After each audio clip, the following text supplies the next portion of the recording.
కేసీఆర్ పాలమూరు రంగారెడ్డి ఎత్తిపోతల పథకం గురించి మీడియా సమావేశంలో మాట్లాడిన తర్వాత వరుసగా జరిగిన పరిణామాలు చూస్తుంటే కేసీఆర్ మరోసారి విసురుతున్న సెంటిమెంట్ వలలో రేవంత్ రెడ్డి చిక్కుకున్నట్లే కనిపిస్తుంది.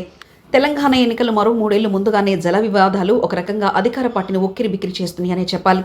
కేసీఆర్ ఓటమి పాలైన తర్వాత ప్రధానంగా నీటి విషయంలోనూ, అందులోనూ పొరుగు రాష్ట్ర ముఖ్యమంత్రి చంద్రబాబు నాయుడు విషయంలో సెంటిమెంట్ లేని కాంగ్రెస్ను డ్యామేజ్ చేయాలని చూస్తున్నారు.